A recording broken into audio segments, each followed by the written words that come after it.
Bienvenue dans vos conseils du libraire. Je vais vous parler aujourd'hui d'un livre qui est extrêmement important, un livre qui est extrêmement intéressant et un livre qui va changer notre manière de concevoir la vie, de concevoir la mort et de concevoir la vie après la mort. Ce monde moderne nous coupe de la mort, nous rattache essentiellement à ce bas monde. Si on se promène dans une ville, on ne verrait même pas de cimetière, car des murs ont été construits devant les cimetières et nous empêchent de voir la mort, nous empêchent de vivre avec la mort et de vivre avec les morts. Ainsi, on vit pour ce bas monde, on oublie l'au-delà, et les gens de notre entourage qui sont décédés, on les pleure quelques jours, puis on les oublie complètement. Alors que l'islam nous enjoint une philosophie de la vie complètement différente. Une philosophie qui est en permanence d'être liée à l'au-delà, d'être liée à la mort, d'être liée à ce retour vers Dieu, et également d'être liée à nos morts. Quelle action peut-on faire pour que justement les morts soient dans leur tombe et bénéficient de ces actions? Quelles invocations peut-on faire pour qu'ils puissent justement être apaisés, être heureux, être soulagés? Donc il y a un lien entre le vivant et le mort que malheureusement ce monde moderne a contribué à complètement couper. Et le musulman vivant dans ce monde est lui aussi tenté à être préoccupé par ce bas monde et ne plus penser à la mort et ne plus penser aux morts. Ce livre est un trésor du patrimoine, écrit par l'imam Ibn al-Qayyim, qui jusqu'à aujourd'hui n'avait jamais été traduit de manière intégrale en français.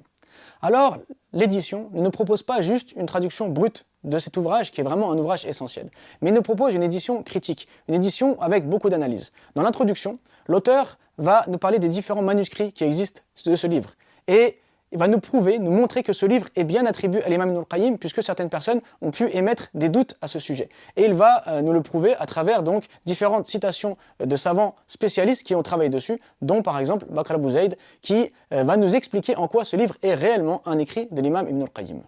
L'imam Ibn al-Qayyim commence son livre par citer de nombreux récits de la part des pieux prédécesseurs qui se rendaient auprès des morts, qui se rendaient dans les cimetières, qui visitaient les tombes. Les tombes, certes, nous rappellent l'au-delà, mais également les tombes nous permettent d'invoquer pour les morts, d'avoir un lien en fait avec ces gens que l'on a connus et qui nous ont quittés. Et donc, parmi les récits, il raconte qu'un homme, parmi les pieux prédécesseurs, se rendait au cimetière. Et chaque jour, lorsqu'il allait auprès des tombes, il priait Allah pour qu'Allah accorde ses bénédictions, accorde sa miséricorde, accorde son pardon, apporte ses bienfaits aux morts donc qui étaient enterré.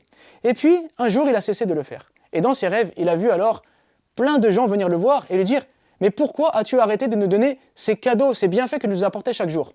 Et l'homme de dire « Mais qui êtes-vous » Et il lui dit « Nous sommes les défunts que tu trouves au cimetière. » Et quel était le cadeau que je vous apportais? Les invocations qui nous accompagnaient dans l'obscurité, dans la difficulté de la tombe et qui nous réjouissaient par ta venue et par justement ces belles invocations.